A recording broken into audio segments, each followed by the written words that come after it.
All righty. Good morning. Good morning, and welcome to the Hood Talks podcast. I am so happy again to be here with you all on this Saturday. We are having a tough, I call it a tough, but it's a very needed conversation around sexual abuse today. And bringing aware, it is Sexual Assault Awareness Month. So we do want to acknowledge that. If you have teal, wear your teal sometime this month and represent for the survivors who are out here advocating, putting in work, having these tough conversations and bringing the awareness to this topic, which hits home for me. This will be actually my first time in public admitting that I am a survivor of sexual abuse. And this is why this topic is important to me. And I know this topic is important to my guests who are on this show. These are some awesome, amazing women. Before we get started, I do also want to plug and talk about the t-shirt giveaway that we do when we do a live show. If you are tuning in right now and you want to be a person who gets to win one of the this is actually the standard design for our shirts. If you want to win a shirt with the standard design, all you have to do is like us on Facebook, share our live here now, and comment done in the comment section on this live. That will get you in a drawing to win one of these t-shirts. And now that that's out the way, let's go ahead. Ladies, I do want you all to introduce yourselves first. Tell everyone who you are, what you do. And I will start with Miss D because I see her first on my screen here. Hello, how are you? Hello. First of all, thank you so much for allowing this space. It's very important because, like you said, April is Sexual Assault Awareness Month. For you all that do not know me, I am Dee Marie. I've been an advocate for sexual abuse for about probably almost 10 years now. Gosh, the time has gone by so fast.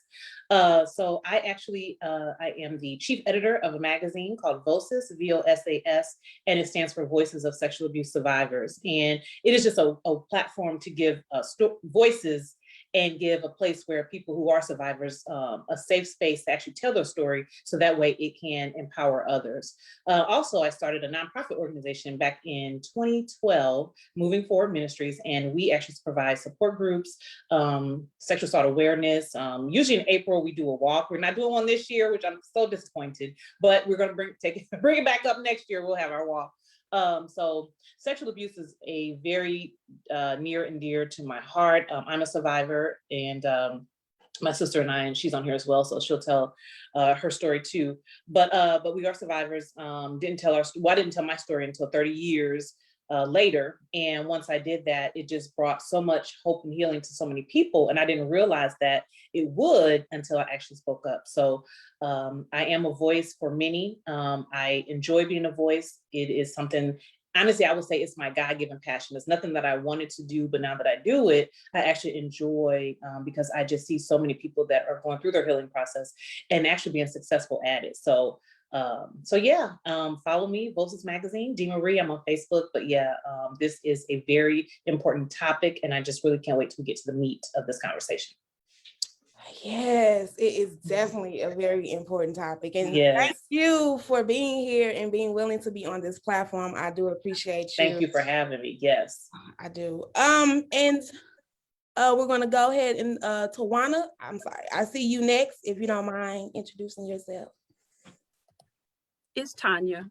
I'm sorry. That's okay. The W throws everybody off. I understand. But I am Tanya. I am also a survivor working on thriving.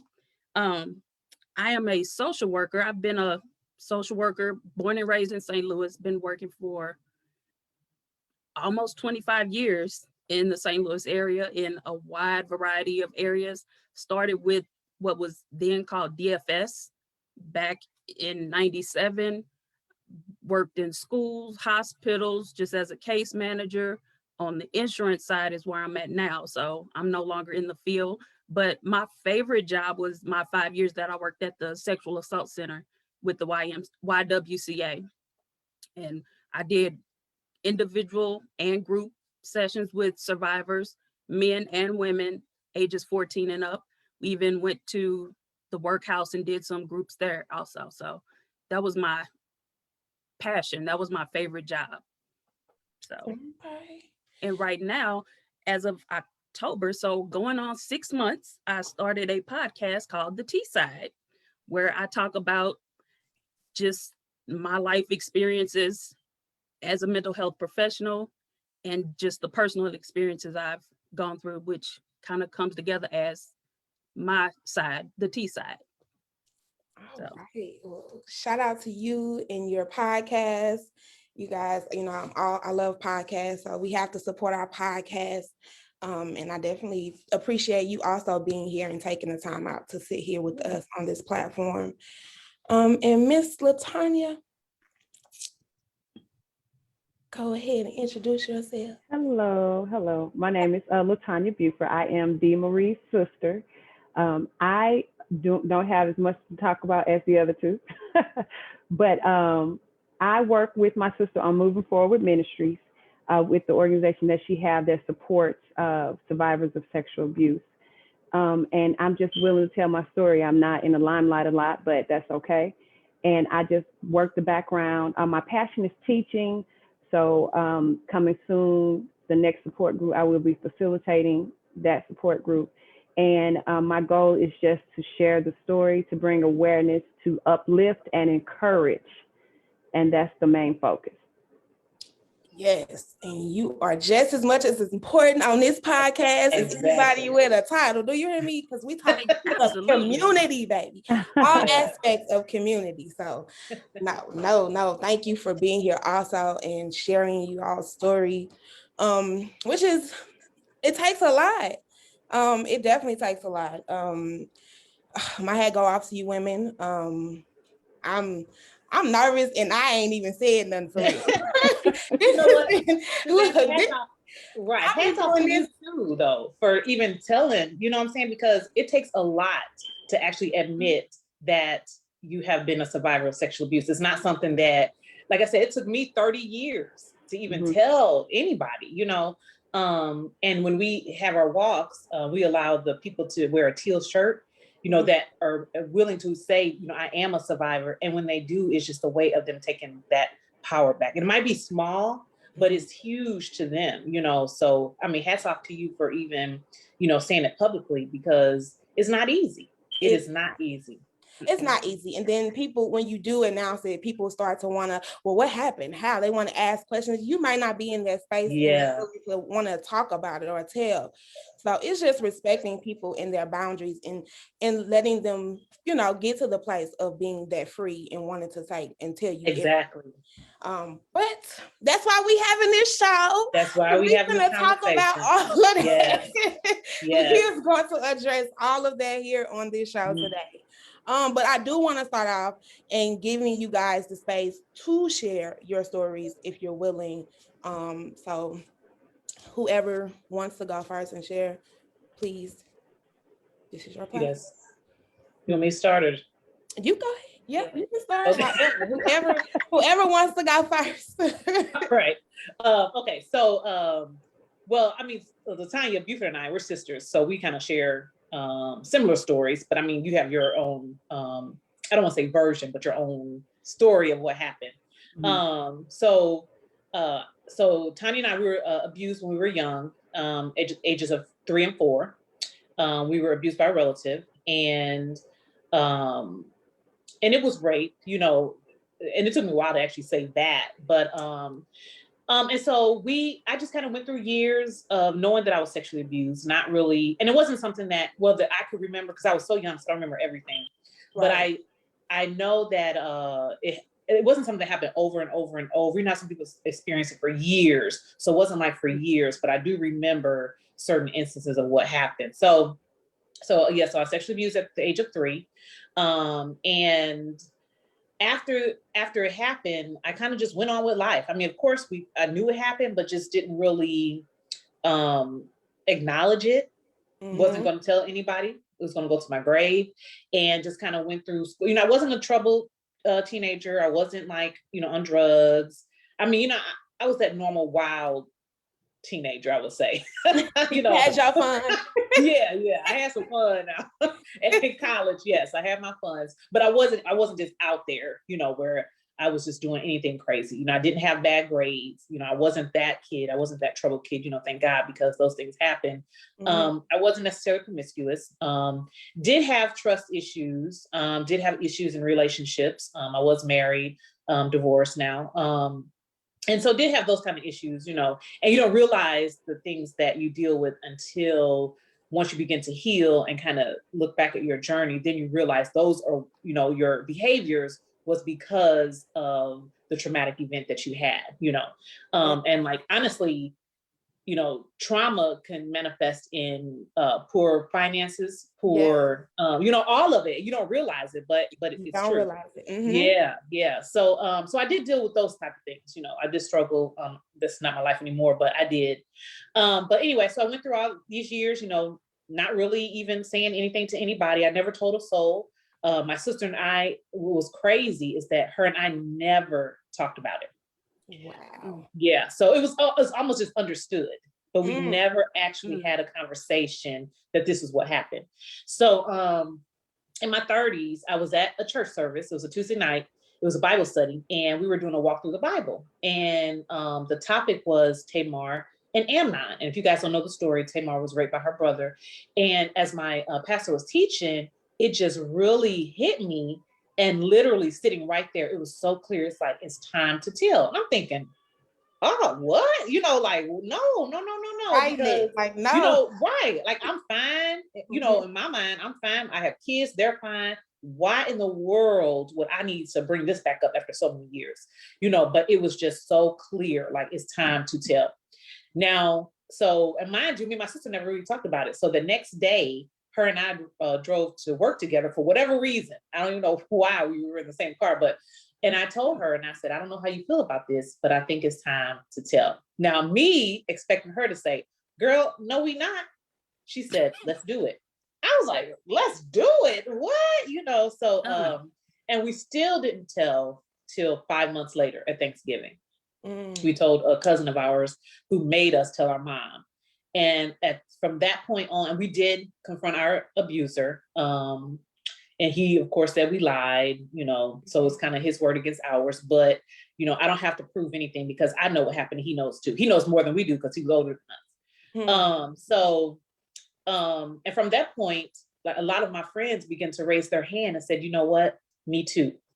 There we go. The hashtag me too. Yep. So they were like, the same thing. And so from that point, they were like, well, somebody had mentioned to me, well, let's have like a group session where we can talk about it. And I'm thinking, okay, we're going to have a group session and that will be it. Because I was not trying to be the voice of sexual abuse. And next thing I know, here comes the nonprofit organization. And, now it's a magazine. Now we got all these walks. But the blessing behind all of it is that so many people have come forward to tell their story, and they're not ashamed. And I'm no longer ashamed. I know that it was not my fault.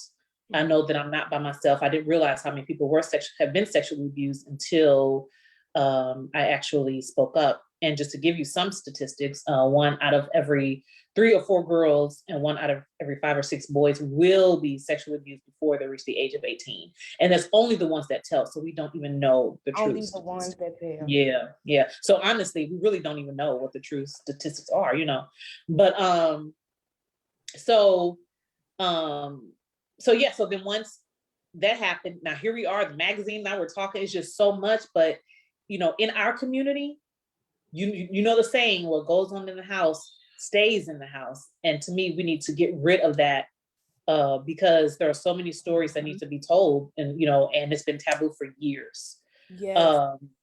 So I'll let someone else go ahead. Yes, I'm like, you ready to dive in it, and I'm with you. Right. I'm trying to hold back, like, and right. I'm with you. But no, we're gonna definitely let other ladies share their stories. Whoever want to go next. I would say LaTanya go to kind of piggyback off of Dee Dee's story. Right, and that's what I was going to do. I was just saying, basically, our stories is the same, but I think results of the tragedy affected us differently. Whereas Dee Marie became the outgoing and, more wild one, where I was the passive and I became an introvert. So I did not allow myself to be your friendly, or, I kind of stayed to myself. And no was a hard word for me for a long time. So, and then like she said, we were young and I'm older. So I have more memory of what happened and more specifics of according to my memory of what happened. And I'm not going to go into a whole lot of detail, but it includes rape, it includes oral, it includes all of that. And so growing up, like I said, I became the passive one. I was the quiet one. I didn't say nothing. I didn't go anywhere. I began to tell people my story sooner than what Dee Marie did. I had a couple close friends and I mentioned to them, but I don't know, I can't remember what made me say it, but the conversation was so uncomfortable because I had a particular friend who had a lot of questions. And her questions were detailed. Well, what this, and I began to cringe. It's like a feeling on the inside, it's not just a mental thing, it's like a whole physical thing. So I had to stop answering her questions because now it's too much. It's a physical anxiety. That's what it is. At some point, I pushed myself to answer questions that I wasn't ready to, only because I knew I had to get it out. So when Dee Marie came to me and was like, I think it's time for us to tell, I had already started to tell. So the next step for me was to be more public, because I only told a close friends. And like she said, we never even discussed it with each other. And it was never a question of, did it happen to you? It was always just the fact that it did. We always understood that it just was a common thing that we shared, besides, just being sisters within itself. So when she came to me, it was not a question of, well, nah, should we? It was a question, it was just, okay, let's do it. Because she decided that she was ready. And I was like, okay, well, if we ready, I got your back, let's do this. So, I mean, not that I wasn't uncomfortable doing it, and not that I wasn't kind of grateful for the time lapse going forward.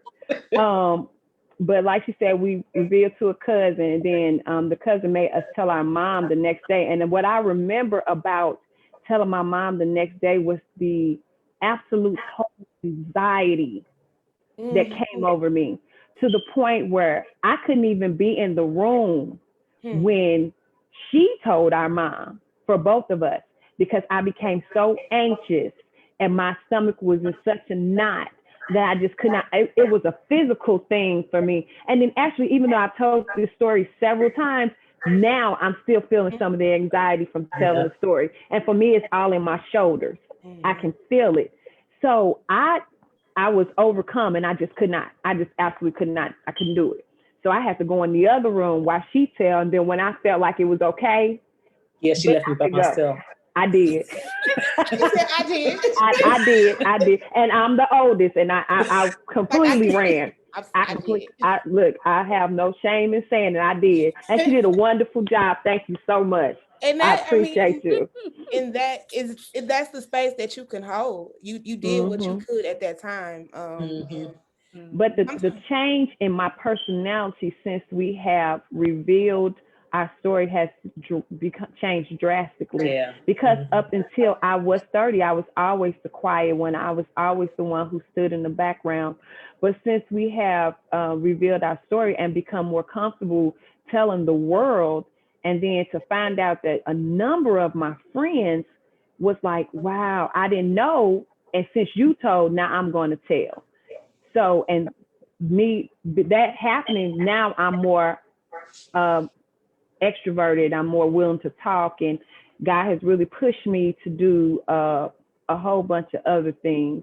And it's amazing. Like I said, my personality from that time to this time is drastically different.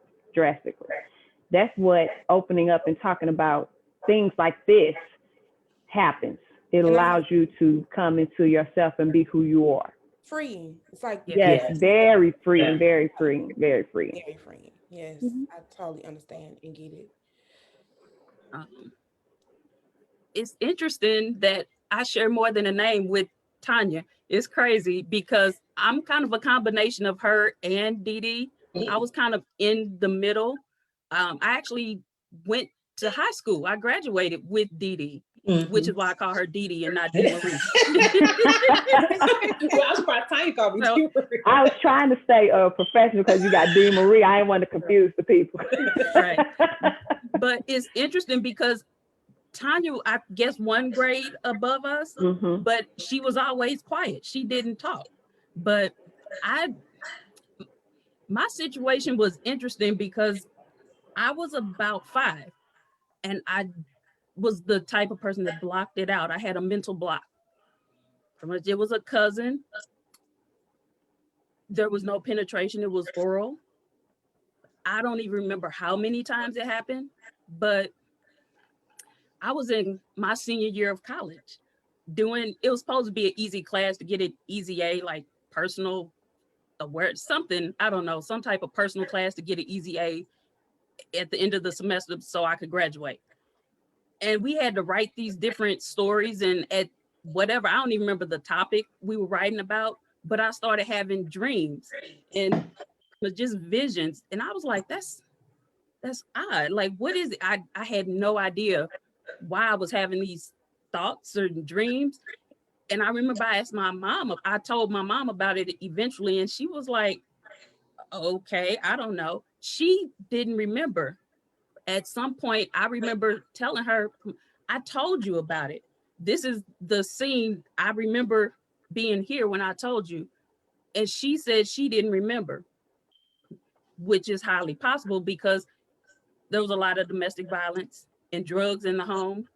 She probably blocked it out. I remember her saying, don't tell your dad because he will kill him, which is very true. Anybody that knows him knows he would have. He kept the gun under the bed, a machine gun, no less. So yeah, let's just not even say anything. And I remember probably about 8, the cousin would still come to the house. He was a teenager. I remember I did not like him. And I'm not even sure why. I don't even know if I remembered at that point, probably about 8. I remember I spit on him because I knew that was the worst thing you could ever do to somebody. And that's the only thing I could do. But at some point, he stopped coming around. And it was probably 6 years ago. It was the first time I saw him. And we were at a family reunion in Arkansas. And I promise you, I almost told my family, look, y'all gonna have to get another ride back because I'm going back home. I'm not gonna be here with him. I will not. I said, just make sure he's nowhere in my vicinity. And one morning we went to breakfast. I walked over to the little hotel, restaurant or whatever, and he was in there. And he came over, he put his arm around me. And it took everything in me not to go to jail that day. Because I was like, you know what? I could really hurt him right now. He can't hurt me. I knew that. But it was a whole lot of people around and family. And I was like, okay, keep calm, fine. But my family made sure there was a physical barrier between us. Like he couldn't be around me at all. But my behavior was, I was always quiet and introverted like Tanya, but I was considered the mean Tanya because there were like 3 Tanyas in school. And so there was the short Tanya, just a one Tanya, and I was the mean Tanya because I was defensive. And I had, again, a lot of other stuff going on at home. Just leave me alone. Don't bother me. Don't talk to me. And again, I didn't even remember about the abuse. So, and since that was 96 when I wrote that paper and I remembered everything. And I did tell my family and my dad too. I'm not even sure how he felt about it, maybe he talked to my brother about it. He never talked to me about it, really. I remember my older brother was like, he was a police officer. He was like, yeah, no, he wasn't having it. He was really upset. But pretty much my younger brother, the one that I'm closest to, he's like, okay. And I think we were at a football game, a class reunion, and I was walking in the parking lot with Dee Dee, and we were just like, oh, what have you been doing? What are you up to? And she said she was getting ready to start a nonprofit. And I was like, oh, okay, I'm a survivor too. So pretty much once I remembered, I never had problems talking about it. I just didn't because it's not an everyday conversation topic. Right. It makes other people uncomfortable. And Yeah. as a therapist, I don't have time to counsel you and coddle your feelings. I just don't bring it up. I just don't. But Facts. But basically, other people from my support system, they have always supported me. They'll listen. If I talk, they don't necessarily say anything, which is fine. People don't really know what to say. Right. But like my mom and my friend, they're on here, they're watching. Right. So they always support. My brother would always go to the walks with me when Dee had the walks. He would always come. Look, allergies and all, couldn't even be outside in April, but he would come anyway. Yes, He he was did. He was one of our biggest supporters. Yeah, so yeah, and that's good to hear, because usually it's family that aren't so supportive, unfortunately. Especially when we talk about, sorry y'all, that was heavy for me. No, it's okay. But especially when we're talking about the Black community. And I mean, going back to what you first said, Dee, about what stays in my house, you know, if it don't kill you, what don't kill you won't hurt you. Right. That's the stupidest thing ever. It is. You have to be thick in the mind. You willing to risk death? Stupid. I know. Yes, yeah. And it's so many things we need to get rid of in the Black community, especially when it comes to like sexual abuse and you know, and of course it stems back to just years of us just, you know, being secretive and just not wanting to tell, you know, it is so much that can go into why we don't. So much that can go into it. And then, you know, traumas from generations too, you know. And sometimes, you know, in our community, it's like we become numb to things because we see it so often that we start to think that it's just normal. And it's not. And like you say, it's like when you start talking and it's like you be here, like you're just trying to get it off and hear someone else like, oh, me too, and me too, me too. And it's like, really? Right. It'd be like amazing, like, you know what I mean, having those conversations and hearing people that come out, and then you don't feel so alone. Exactly. You don't feel so alone in it. So it's definitely like, it's just learning the process of if you want to speak up and speak out, you know, knowing that you can set boundaries in your truth. You don't have to elaborate on what happened to you, but you can definitely shout, I am a survivor, I'm surviving, because it helps other people get through it. It definitely does. But how do we address it in our community? Like, what do we need to do to stop what is going on? The biggest thing to me, I'm sorry, the biggest thing first is start with education. You have to start with educating our children. It starts there, because if our children don't realize what is bad, what is wrong, you know what I'm saying, they'll never know. So it starts with education, and it starts with learning what is wrong, because like you said, it's so common that you get to a point where it's numbing, that you don't want to hear about it, and it's easier to ignore a problem than it is to fix a problem. So we have, in the Black community, have become and have ignored so many issues that we have, that it has become comfortable for us to ignore them instead of addressing them. But the good thing, to a degree, at this point, is now we have a generation that's coming up behind myself and Tanya and Dee Dee's, where you can no longer ignore. So these type of things, this type of forum, like the podcast and stuff, is making them more aware. so that people can get out there and start the education programs or the support groups that's needed so that we can face the issue, resolve the issue, or, you know, at least address the issue, because we have to start there. But it begins with education. It begins with putting the word out, and it begins really with a conversation. Yeah. If we don't have the conversation, nothing can begin from there. We got to have the conversation.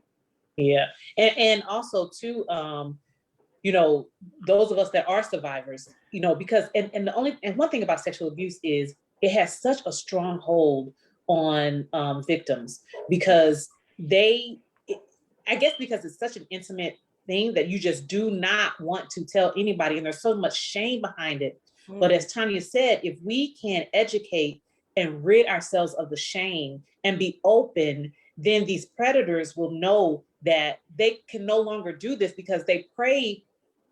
I mean, it's okay. It's so much I just want to say. Well, I'm trying not to get everything. No, and just to follow up for a minute on that part right there, we have shamed the victims. Yes. Instead of shaming the predators. Do you hear me?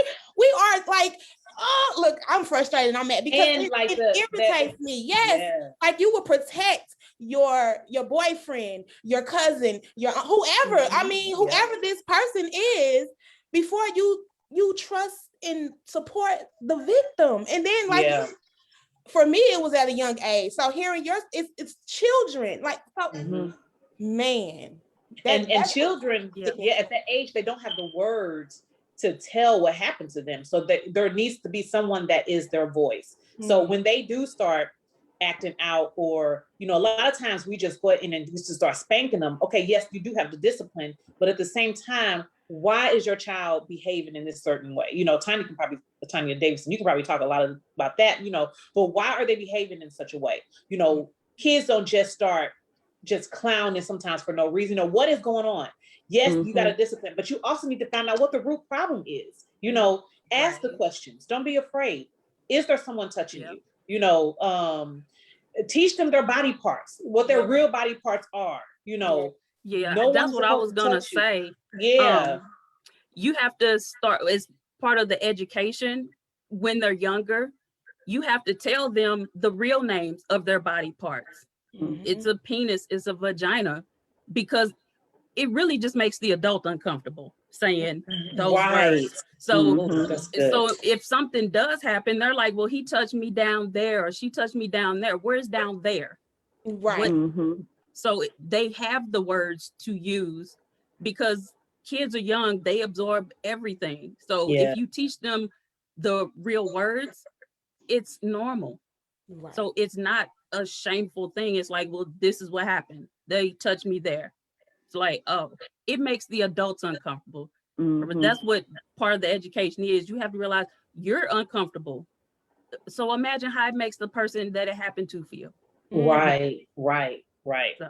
And also too, and this is one thing I wanted to tell, is that even like with perpetrators, like for instance, they will, so if it's a child, they'll tickle the child in front of the parent. So say, you know, your child is with you, then they might start tickling them and may even touch them in ways that's inappropriate, but the parent may not recognize it, and the parent doesn't say anything. So then the child thinks it's okay because the parent never said anything.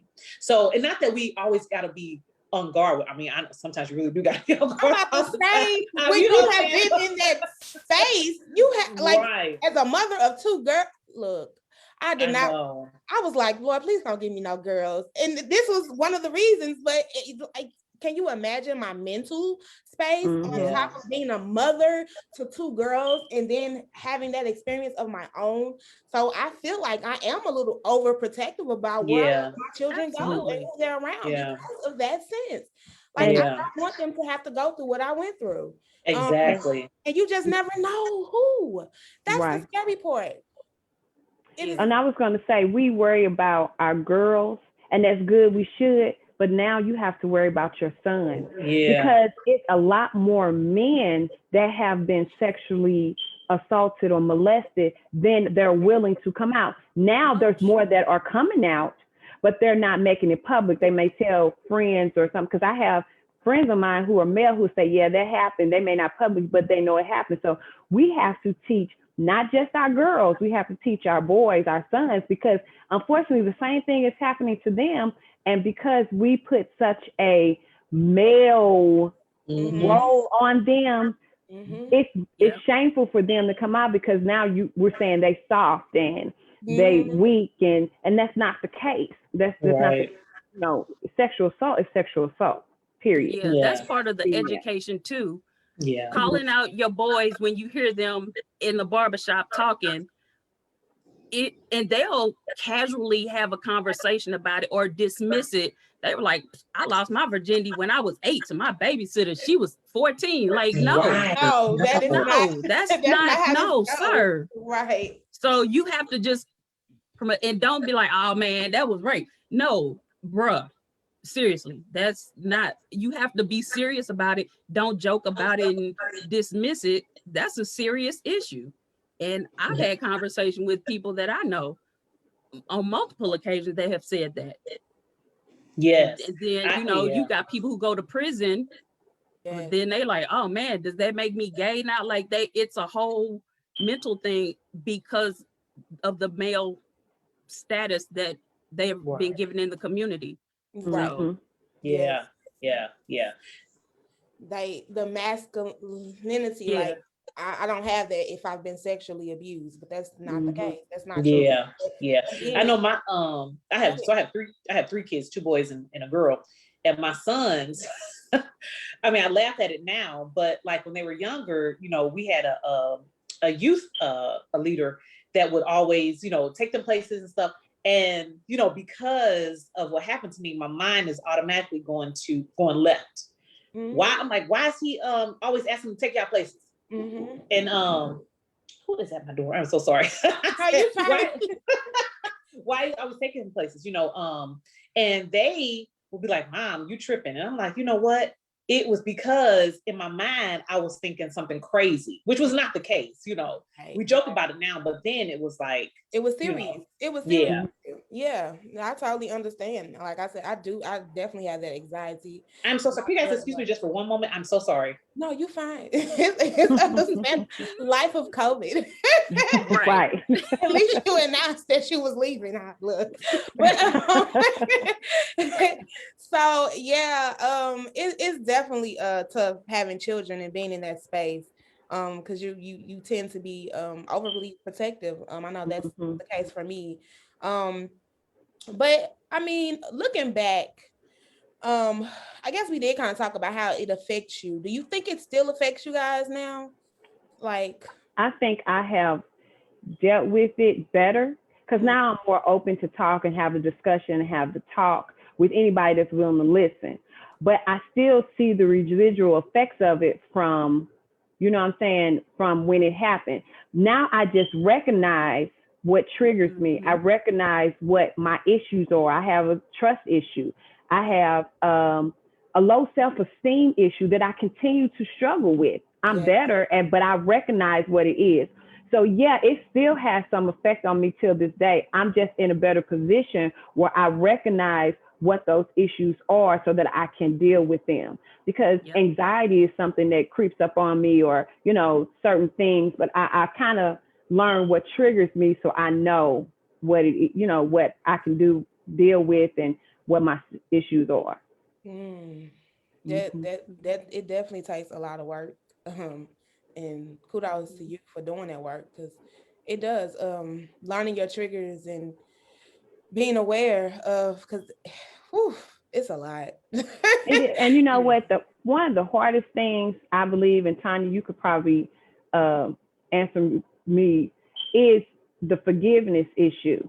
Because people always say we have to forgive, and you do, but the reasons why we have to forgive is what it is, because we're not forgiving them for them. We're forgiving them for us. Because if we do not, we hold on to that trauma, we hold on to that tragedy, and it's a weight on our shoulders, and they've gone on with their life. If they're not, been arrested or whatever the situation is, they've gone on, and now we're stuck being 4 or 5 years old because we never let it go. So we have to forgive, not because of them, not even for the fact that we even have to tell them I forgive you, because chances are in most cases you're not with them anytime. I remember when I was 9 years old, and from up until I was 9, I thought I was the ugliest child in the world. You couldn't tell me no different.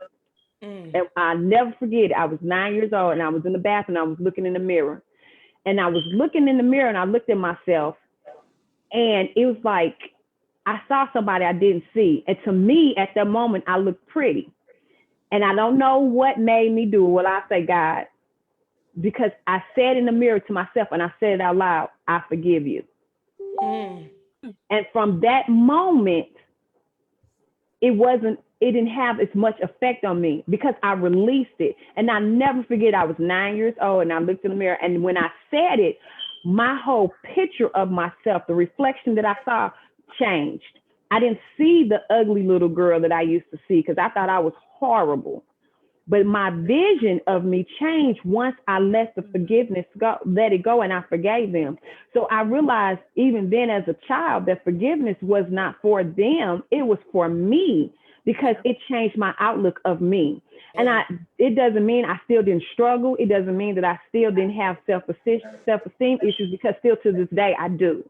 I still struggle with that consistently. But my outlook and my view of me changed.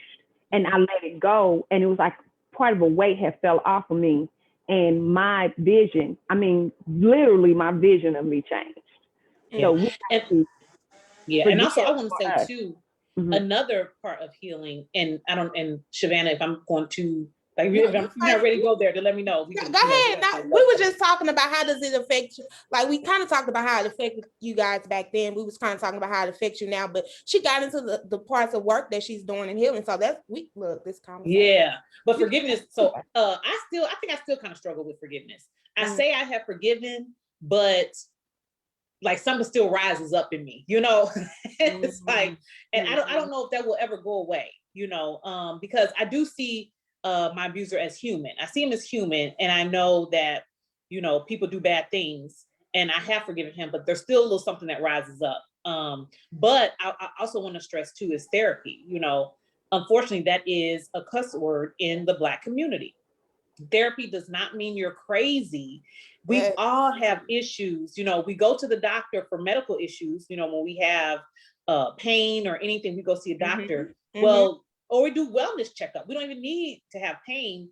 Every year you get a wellness checkup. Well, why aren't we getting mental wellness checkups? A lot of us are trying to live and we're trying to thrive. We're trying to survive with these past traumas, such as sexual abuse, but it has such a hold on you. Sometimes it's hard to get through it, and you don't even know why. You don't even know why you're struggling in certain areas, but and it's not easy to, when you go to therapy. I went to therapy. I love my therapist, Shout out to therapists are okay. It's not all bad. I promise we not. Right. I think a lot of what it is they don't look like us. Yes. Yeah, girl, come on here, honey. I remember when I was a therapist, I can't even tell you how many times I've had people, because when I left working for the state, I went to the YWCA and their grant said 14 and up, but they had one young lady that was 17. From the person that was seeing, because I was like, ooh, can I work with the adolescents? I love young people, because that's what my background is. Partially because of my upbringing, I didn't want anybody to ever be like me, feel unheard, unseen, and just kind of there fighting and fending for themselves with whatever they were thinking. So I'm always on the child's level. I can understand them. And so a lot of people that were on my caseload or people that worked for the state would refer their adolescents to me. So the adolescent population picked up quite a bit when I went there, and they were like, oh, you can have the adolescents. I can't stand them. That's exactly why.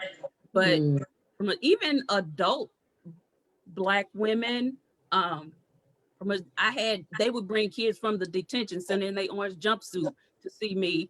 And I think because my personality, it just meshes better with young people. You know, they're just like, I'm like, well, you know what? I got enough attitude for you and me both. Go ahead, bring it. So, but pretty much, I had a lot of them say, "Oh, you're not what I expected."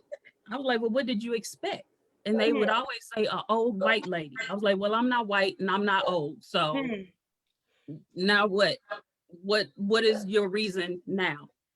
And that's real. That's real That was and raw on the Hood Talks podcast. It's because that's how I am. I can't be any other way. No, Sorry. honey, that's how I appreciate it. That's you can't bring it no other way on the Hood Talks podcast.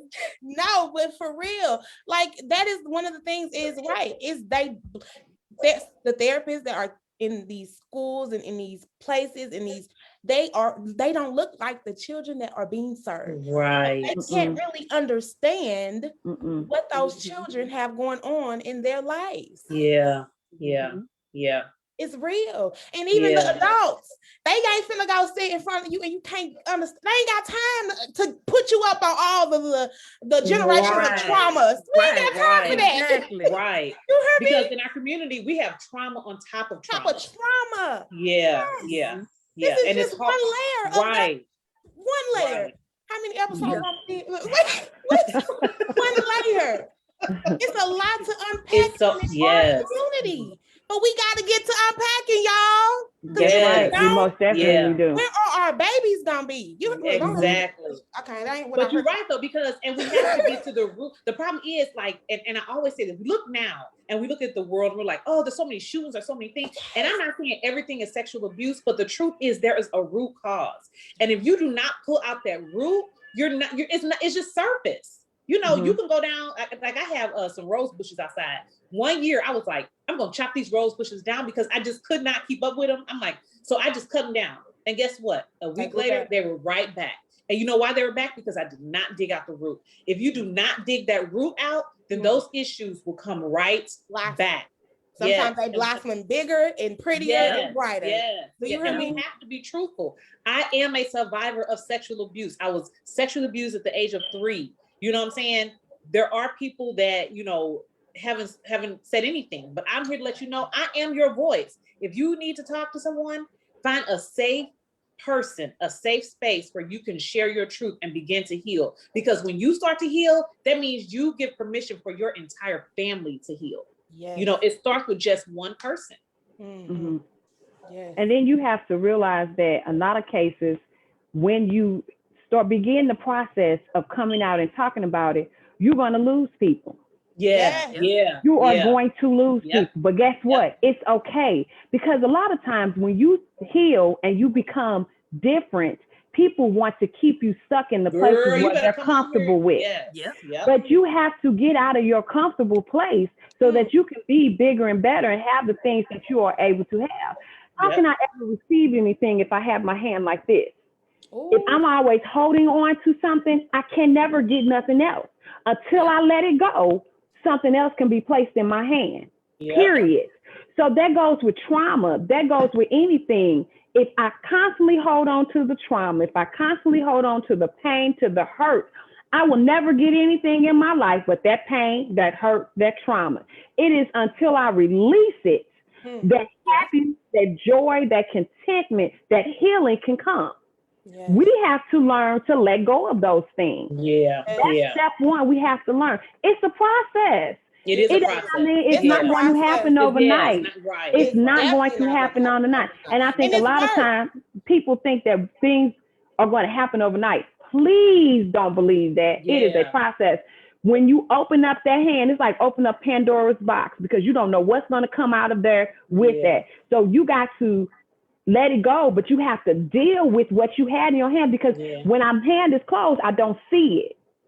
I don't see what I'm holding on to like this. I can't see what's in my hand. But when I let it go, I have to look at what I was holding on to and look at it. And looking at it, it's going to be painful, but it's only until I look at it and release it that things are going to change and that healing and that happiness is going to come. And people think healing is, oh, I'm healed, and now you're running through the lilies. And no, healing looks like screaming, crying, snotting crying, getting up. Did I do this right? Maybe I shouldn't have said this. Maybe, you know, I regret. Now I'm shutting back down again. Okay, now I'm back healing. It's not a straight up line. No, it's zigzag.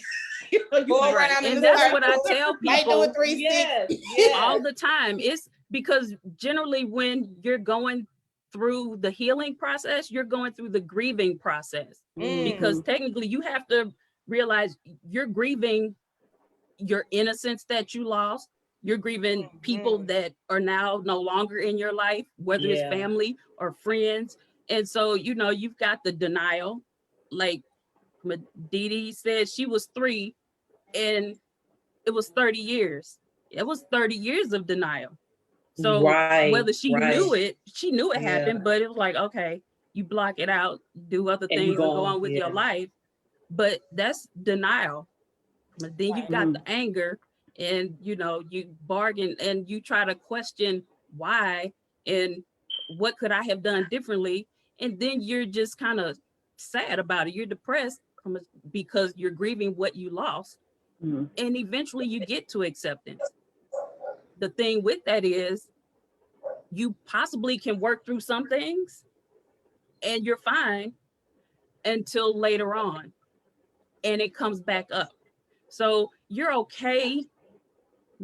And generally it comes back up when you're in, usually when it's life-changing situations, whether it's a graduation, you know, you have your own kids and now it brought back up like, oh God, now what if that happens to my kids? Your child gets married and then they have kids, or if somebody dies, what if it's the person who was the abuser? It brings it all back up. So now you have to go into a whole different process because you're processing now the loss of that person. How does that make you feel? Because let's say your child goes off to college, that's great. Oh, that's a whole different issue. It's a great thing, but now you're worried about them. So it can be something you've dealt with, but it's like an onion. Gonna keep coming. From those different layers, they just keep coming off because at the core of the onion, that's the part that will make you cry. And you can always, you know, just drink. And so a lot of people, they become sexually promiscuous. They have a lot of addictions. Because if I'm drinking, you know, I'm not thinking about it anymore. I'm good. Right. We start to hide it. I think that's a lot of it's again, like we said, sexual abuse, but it also talks about all of the trauma in the Black community that we experience, because you know, that it definitely leads to those type of behaviors. You know, like you said, alcohol, drug abuse, and then but like you said too, D, it can be anything. Like honestly, for me, I always felt like a void. And so I tried to like buy things or my hair or my, you know, like I always wanted to look a certain way because I didn't want to look like a victim. So I tried to make sure I had to be dressed a certain way. I spent a lot of money on clothes and I want my hair had to be a certain way. Like I didn't want to look like somebody that's been through. So I try to disguise myself. And you know, that goes into an addiction of overspending, like you said, finances. You know what I mean? So it can come into different plays. It don't necessarily have to be just, you know, a alcoholic situation, or you could be just diving into something on the deep end, like I said, spending all this money on something that you don't need, but you feel like because you're holding on to that. On the flip side of that, though, you have people who become perfectionists. There are a lot of professionals. I had a lady who would come to see me on her lunch break. She was a professor at a university. And one day she had PTSD. She started having flashbacks in my office. And I'm like, oh, whoa, okay. That was the first time I had seen her. I'm like, ooh, okay. I don't know what to do with that. But, you know, I had to make sure she was grounded. Make sure your feet are on the floor. You're here, you're present. Because just her talking about it took her back. But she had on her nice suit, you know, nails done, hair done. She was a professional. Well put know. together. Mhm. Yeah. Yeah. And Because we sometimes think that people who have been sexually abused look a certain way, and that's not true. But workaholics, people that work all the time, that's always at work, staying busy, it's kind because of like that with fills me. that void. Yes, because it fills that void. Yeah. So you're just constantly moving. So you don't have time to even think about that at all, because once you sit down with yourself, guess what?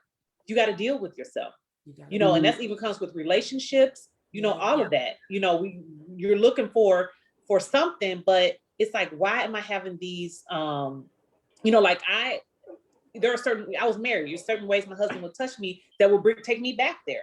I never told him that I was sexually abused, I wanted to get into that too, about the relationship part of it, like when you have a significant other, like how that affects that bond between you and your partner.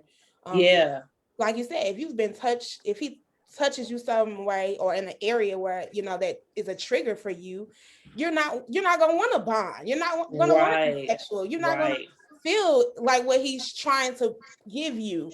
Because sometimes it starts to you, it becomes disgusting, it becomes nasty. It's not, you don't really get the pleasure in it because you're like turned off because of what you've experienced. And then people go into relationships, go into marriage, and they never even share. You don't share this. Now your spouse is trying to figure out, what the heck is going on, but they don't even have a clue, So now you're in this relationship, you're trying to make it work, but you're broken. And you got broken people in these relationships, and then you have children. Now you have broken children, and it's like, let's get healed. Come on, Black community, let's heal. Let's dig into these roots. Let's dig into the families. There's one saying I like to say: sexual abuse is not a family secret, it's a crime. And unfortunately, we, and go back to even like R. Kelly, we rallied around him and we just want, R. Kelly. R. Kelly is a pedophile. And that goes back to children that deal with their parents, say their father abused them. And then you hear people who always say, well, why would they be around their father if he abused them? Because they love their parents. But their parent is a pedophile. They don't want their parent to do the things that they do, but their parent is their provider and they love their parent. How do you deal with that? How do you say, I love my dad, but I don't want my dad coming into my room at night? My dad didn't do that, but I'm just saying, how do you, and then you got people questioning the child. Well, of course, they love that parent.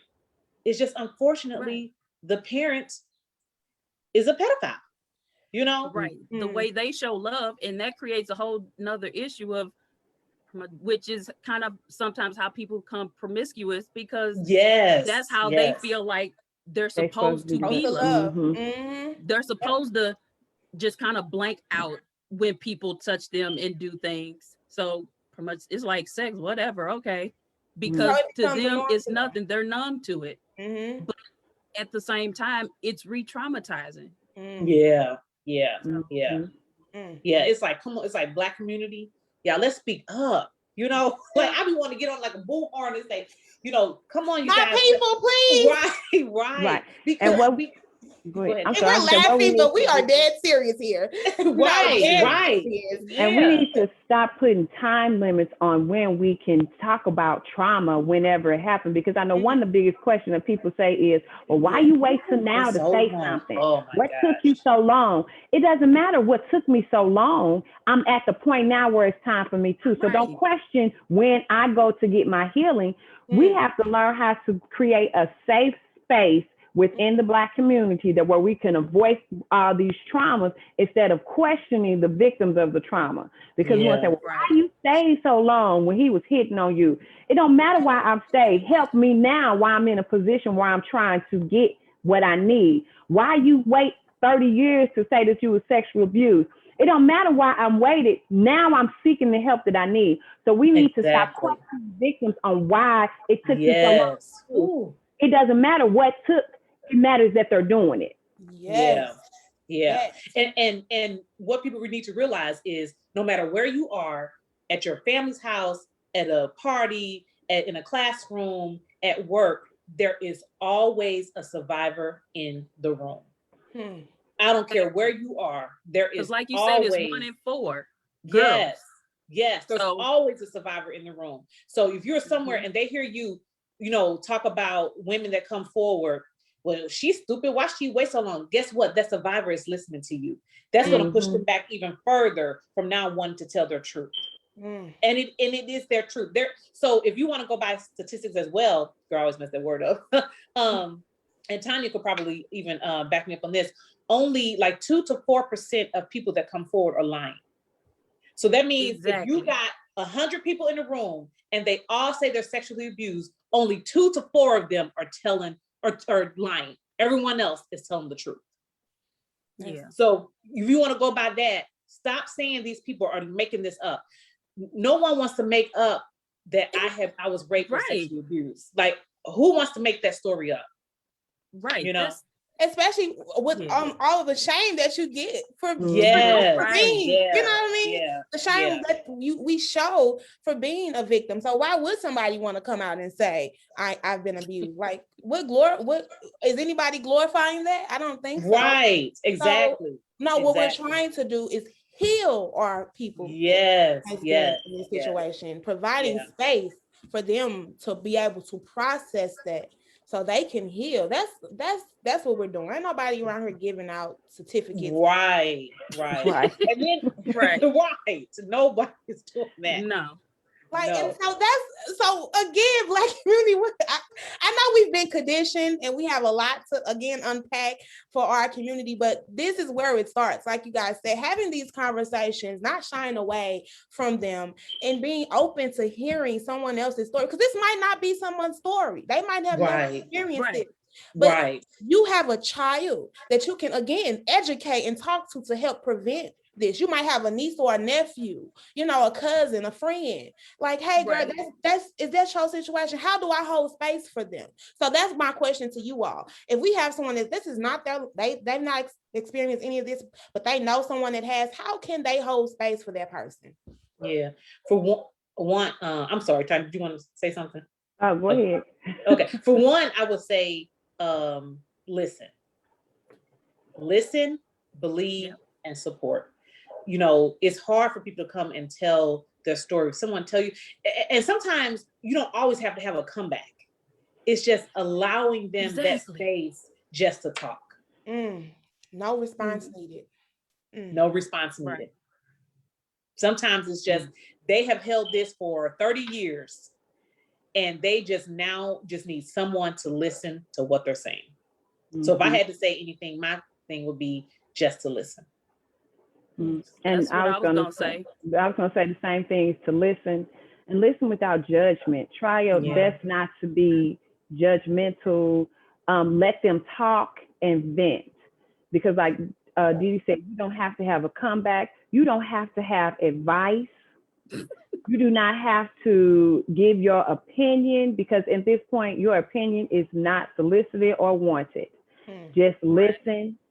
And if you want to be supportive, try to help them, direct them to a therapist, direct them to a support group, direct them to somebody that can help them, because chances are they're talking to their friend who may not have no idea, and they trying to give them advice and like, you be okay, but now they need to talk to somebody. They need to get this off, and it's beyond your scope of what you can do. Send them to a professional. It is nothing wrong with getting professional help. It is nothing wrong. Doesn't mean that you're crazy. We Black people, professional help does not mean that you're crazy. It does not mean you're supposed to go down to DFS, the Department of Family Services, and get a check. No, that is not what that means. It is okay not to get a crazy check, because you're not crazy. You're not crazy. Right. Just to go see somebody. Just to go see somebody. That is not. We put such a stigma on counseling and seeing a psychiatrist and all that. We put and trauma. Period. Like we do. Like it's be like, oh, you just crazy. You got that's uncle. He just crazy. Right. No, that uncle over there drinking and acting out because he has trauma that we need to address. Like, stop crying. Stop crying before I give you something to cry about. What's the big deal? The fact that I don't want his beard touching me. Gross. Don't make your kids go and sit on Uncle Petey's lap. Like, don't do that. If you don't want Aunt Bunny to give you a kiss, right? Yeah. And also too, sometimes we joke about that uncle or that's a pervert, like that uncle that's always Yes. talking about the girls, or I mean, honestly, yeah, like the family joke about, or don't go around him because, but the truth is those things that we need to address. You know what I'm saying? Right. Like, obviously there's something going on with this uncle, and we need to address it. But a lot of times we just kind of we joke that's just about how it. he is. Yeah, that's just how he Right. is. Yes. And I it's was like, gonna no, that's not just how he is, y'all. Right. He's he a not right. pedophile. That's what it is. He's not right. And then it's crazy because too, we get to when we notify that this is the person that may be the one that's doing the touching, but if we're not stopping it by the one person that told, we're letting him go around All the other people and keep doing what he's doing. So now we're affecting more people and affecting more people and affecting more people instead of stopping and addressing it and saving folks from that happening to them. We just send it on the rug, or let's again. I know it's April Sunday, but everybody has their religion. That's fine, but sometimes you can't just pray things away. Okay. You can't just pray things away. The Black community, that's what's one of our things too. Well, baby, just pray about it. Right. You need a therapist. Trauma away. You need somebody to help process that. I'm sorry. And just so you know, there are people who are Christian counselors. So you can go to a counselor who is more faith-based if that's what you feel like you need. Yes. They have a background, because I grew up in the church. I know some things, so I can touch on it, but generally I'm not supposed to, separate church and state from us. I have people all the time that be like, oh, bless you. They're like, do you believe in God? Yes, ma'am. Yes, sir. But generally I won't say, oh, bless you, but people are able to give scriptures related to the, what happened or what your situation is, because so when you go to look for a counselor, you can look for someone who specializes in trauma, sexual issues, or a Christian counselor.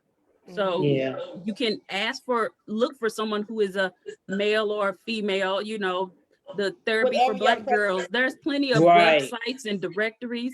And just if you don't feel like you're ready to go to counseling, you can always just look online. Support. It's Sexual Assault Awareness Month. There's several websites like RAIN, the Rape and Incest National Network. They have statistics, they have sites, and generally in every area there's a women's resource center or somebody that does specialize in violence and trauma and sexual trauma. So you can always find some information or resources or reach out to someone. They have online list of books for kids that you can read to your kids, even as young as 2, so age appropriate books. Or how do you deal with the situation if your child comes to you and tells you something happened? Parents might need to get therapy for themselves, let alone their children, because now they're like, oh, I don't know what to do. You're not necessarily supposed to, because first of all, parenting doesn't come with a handbook. It you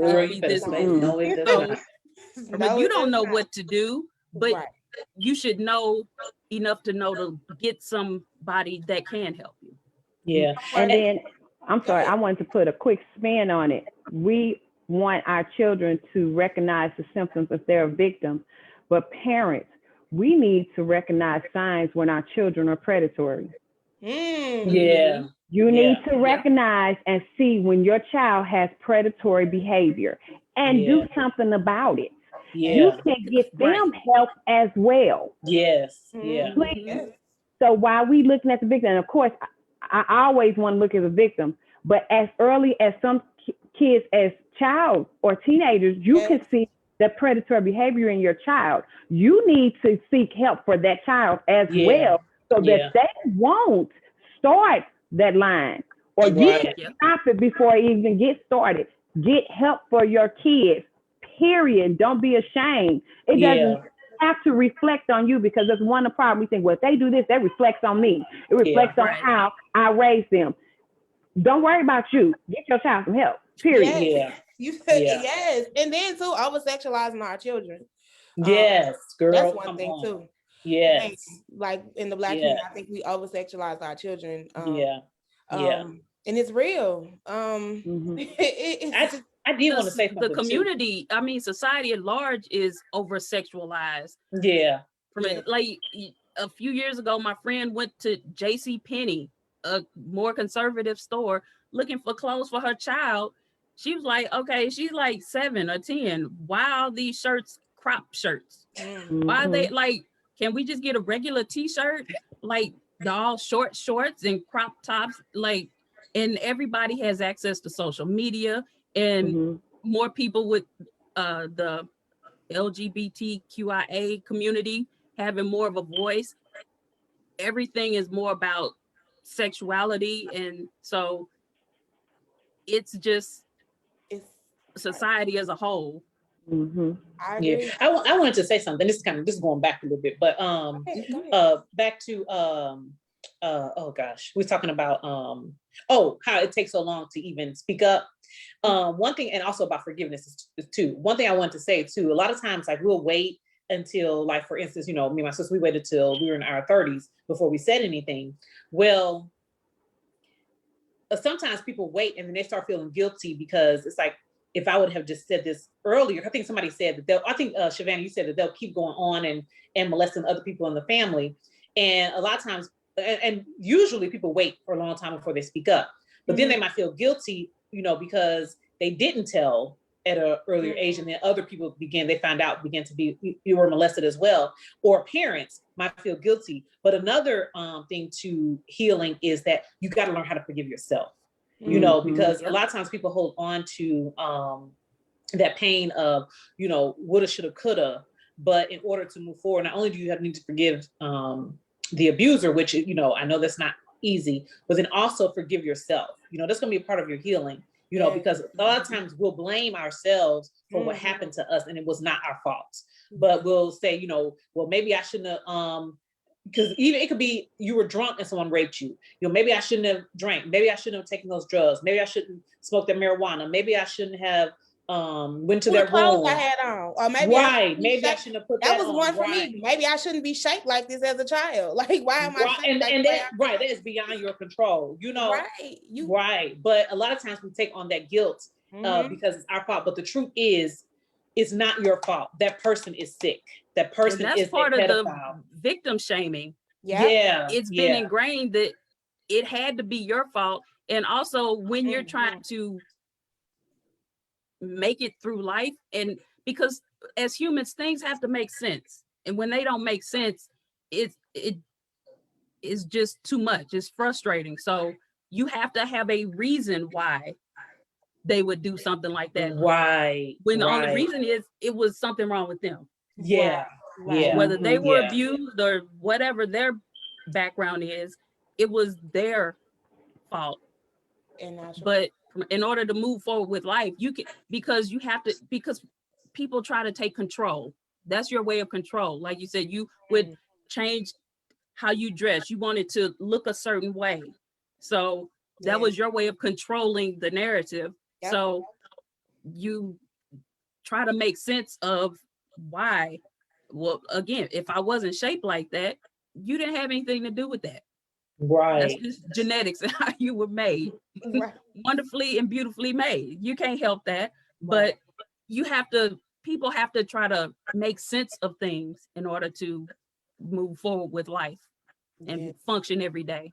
Yeah. And that's something key you said, Tanya. You said people, I forgot what you just said, but something like people are just trying to make it. They're trying to, you know, strive. And a lot of times we judge people on their behaviors, where the truth of the matter is people don't just behave erratically or, you know, because that's just how they are.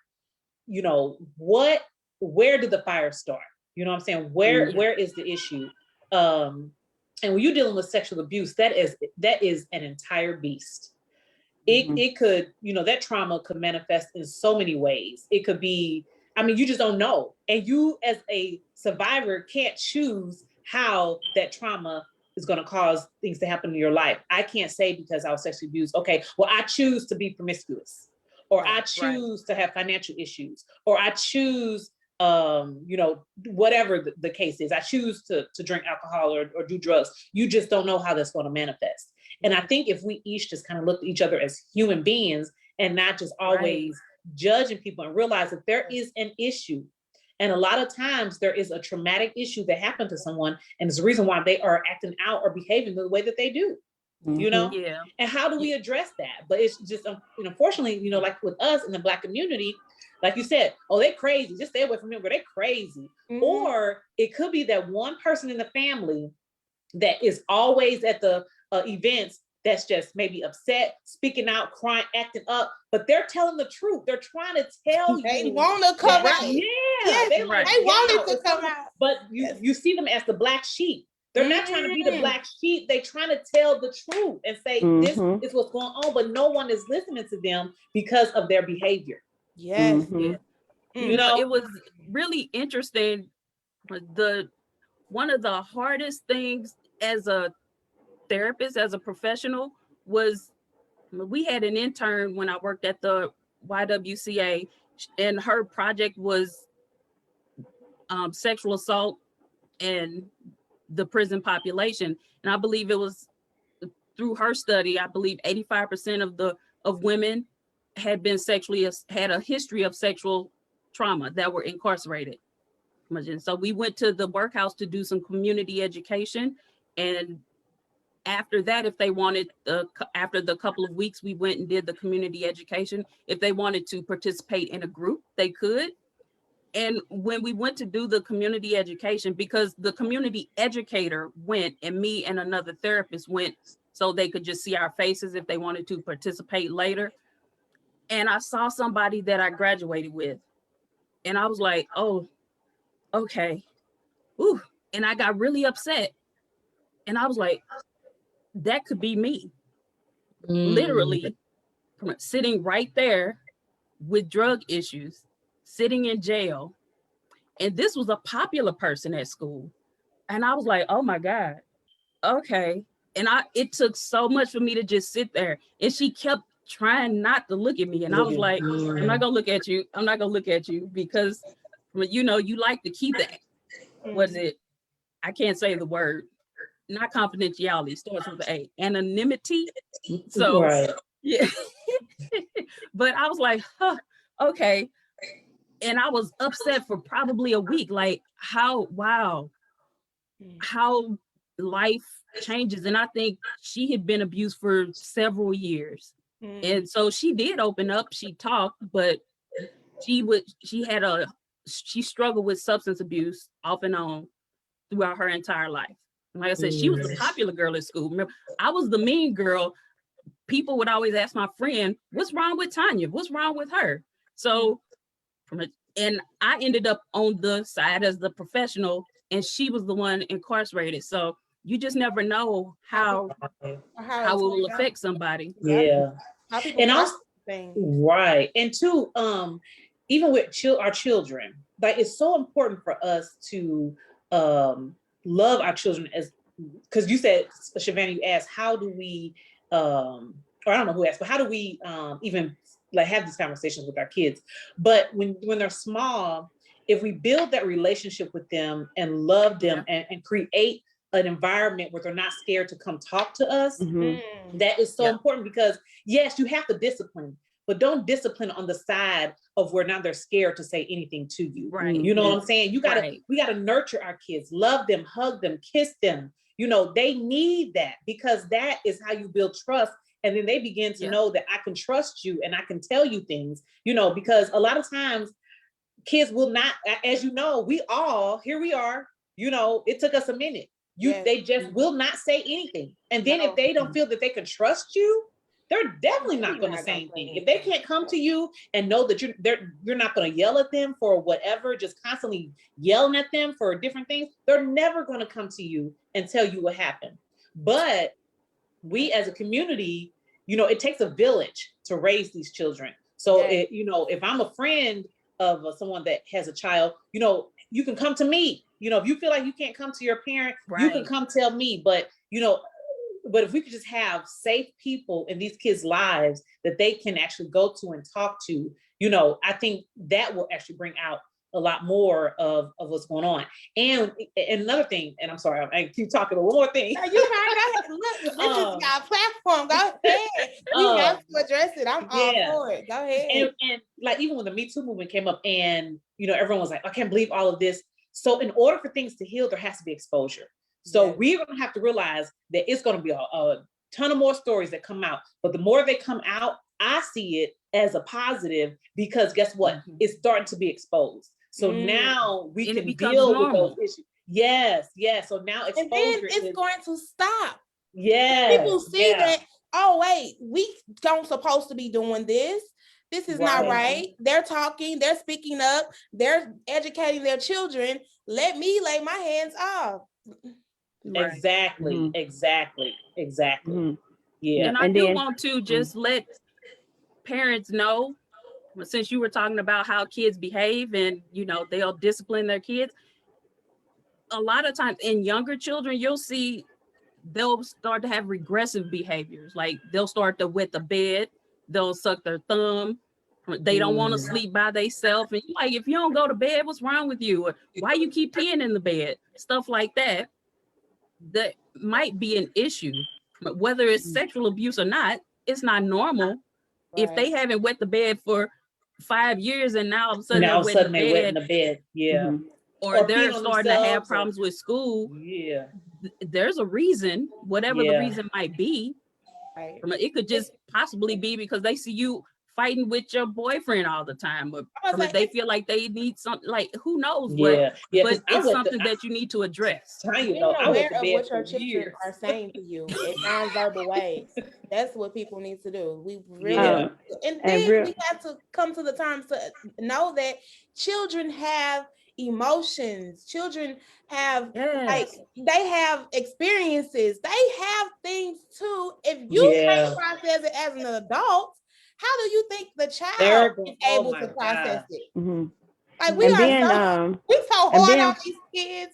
Like and being with someone, and being someone who worked in the school district. I work in school district with elementary school kids, and I also ran an after school program, and I ran a summer camp. We underestimate our kids because these kids are way smarter than we give them credit for. They know more because they have more access to information than we think. Monitor your children's computer time, monitor their social media, because you'll be amazed the access that pedophiles have to your kids through social media, through these messengers and all that kind of stuff. And they pretending to be other kids. Monitor your children, what they're doing, because these kids are smarter. You will be amazed how many kids have run up to me and say, Miss Tanya, such and such and such. And I have to tell them, okay, that's too much information. You know, they know their dad's in jail or mom's in jail and mom and dad get into a fight, but I have to go over auntie's house. They know this, and you think you hiding from these kids? No, because guess what? They run back and tell the teachers, and they run back and tell people that they trust. And the kids are very aware. So don't be afraid to have these conversations, because your kids are smarter and more attentive, more aware than you're giving them credit for. As early as 5 years old. Earlier, if you can start simplifying it and start giving them what they need to do, bad touch, these kids are smarter. 2-year-olds know how to look on their phones, because some of them messing with your phone and they got into your. I have a 9-month-old grandbaby, and she know what FaceTime is, because when you FaceTime her, she looking at her phone. She see. I'm serious. If I'm on a Zoom call, she knows. Exactly. What we're doing. So that's too, when you're talking about putting monitoring your children, what they're doing. Monitor what you do in front of your kids. Okay, like for real. Right. Yeah. Like your kids see you now, you know, it's one thing to touch and kiss or something, but if your kids seeing you doing some sexual activities, like these videos we have women, you know, gyrating in front of the cameras and kids are walking past, like if they see you doing that, then you're normalizing things to them. So Yeah. they take that behavior going Right. outside of the home into the schools and coming amongst other children doing those behaviors. Mhm. So Yeah.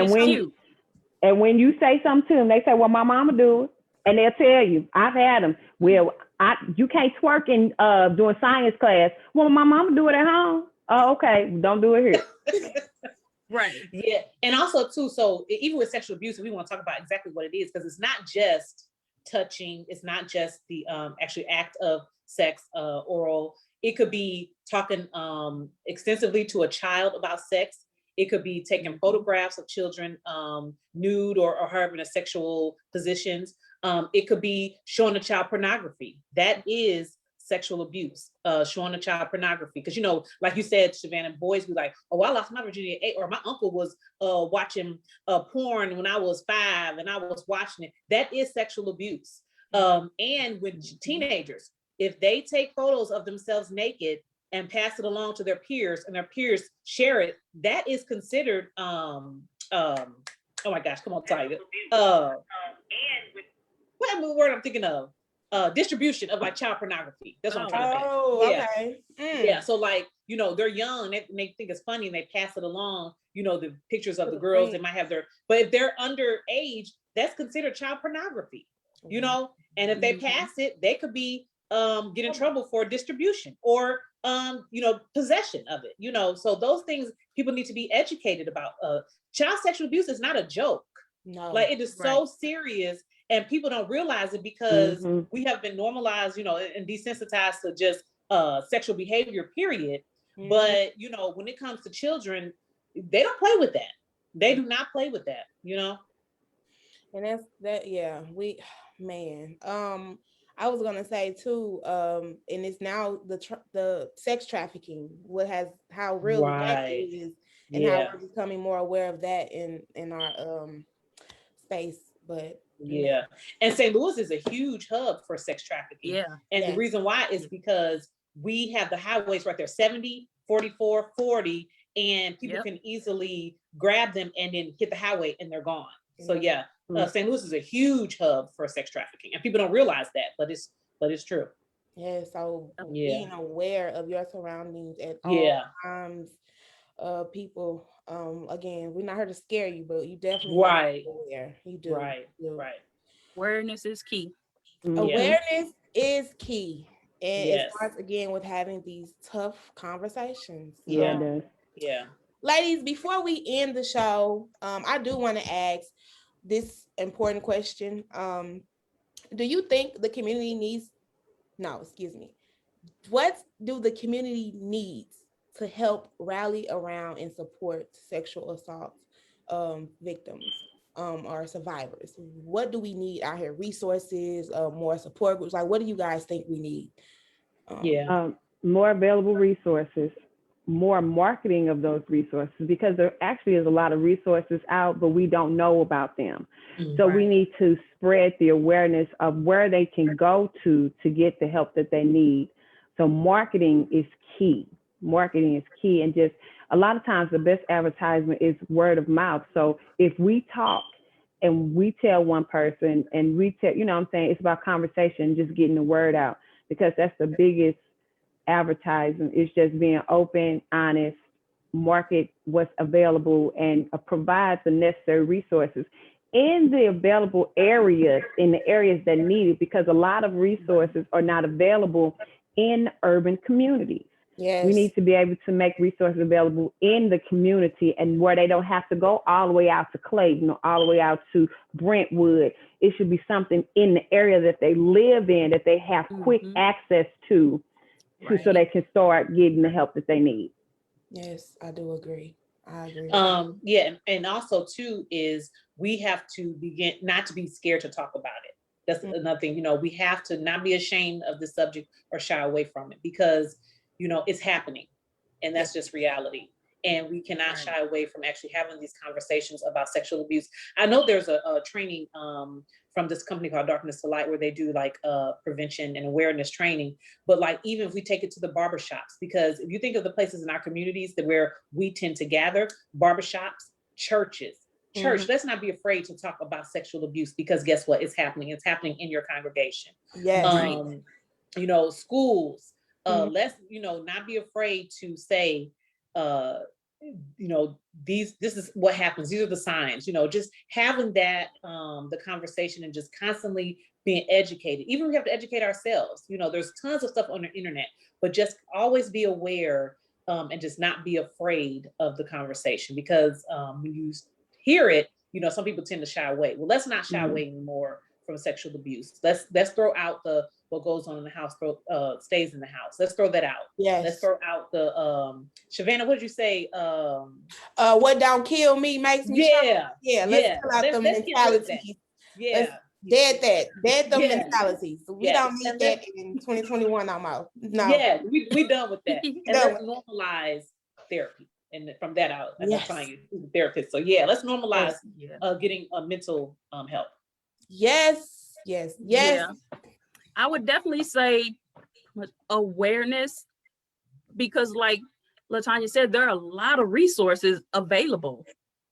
From like Dee Dee, she would do groups. She would have a walk every year. You know, you have to support the programs that are in your I was gonna community say that too. so they can continue to grow. You know, she's got the magazine, the Vosa's magazine, you know, podcasts like this, you know, participate, you know, join in the conversation, you know, it's okay. And if you are uncomfortable, you don't know what to say, that's fine. You don't have to necessarily even talk about your experience. Just join, just listen. Listen, share the information. Pretty much just hearing other people talk about it, it's like, oh, okay, I'm not alone, which is part of the reason why I do what I do. You know, I mean, I'm just a therapist because I've always been that type of person. I'm a helper by nature, but also just knowing that I'm not the only one out there. I know that made me feel not so alone. But whether other people talk about it or not, I know I'm not by myself. And just hearing other people, or rather me talking about it, may make somebody else feel empowered to just say, maybe it won't be 5 years or 10 years down the line, but they know that, you know what? Okay, I know I'm not the only one, because I remember that one time she said it. Right. You know. Yeah. You know. So. Well, ladies, thank you guys for being here and having this great conversation. It was well needed. I appreciate you all. I respect you all. You guys have definitely been a light on my day today. I was nervous about this episode, but you did it, girl. You did made it. Right. Yes, we surviving. Surviving and thriving. You hear me? That's right. That's right. Surviving and thriving. And that's what I want for the Black community. I want to see us thriving. So let's keep addressing these issues. Let's do some work. Let's figure out the solutions and put them to work. And let's build up our next generation, y'all. Some babies is the futures, and we gotta save and protect them, right, y'all? That's right. Yes, we That's do. Right. Yes, we do. Yes. Yeah. Well, we thank appreciate you, guys. Savannah, for this. Right. This Thank you so so much. needed. Yes, so much. Thank you guys. No, like honestly, everyone that wants to come on the platform makes it easier for me, because I really want to keep having these tough conversations, because I want to, like you said, normalize these conversations, and then let's learn from them and do better. Let's apply and do better. Because yeah. But thank you all. And thank you everybody that's tuning in. I know it's Easter weekend. I know people want to get out here and enjoy this nice weather. So again, I appreciate you all tuning in. Our next live show is April 24th. We will be talking about fighting racism authentically. My experience as an ally. So that will be an all-white panel who will be on here talking about anti-racism work and their experiences being allies. So tune in for that. And we do have another show dropping that will be recorded next weekend. It's talking financial literacy. all things financial literacy. So we'll be educating you on things like budgeting, investing, and talking about conversations like that and how that could be beneficial for our community. So keep tuning in to the Hood Talks podcast. We're going to keep bringing y'all these conversations. Again, I appreciate you all. I will let you all know who the winner of the t-shirt is later on today. But get out here, enjoy the weather, and we will see you all next time. Bye. Bye. All right, bye-bye. Thank you.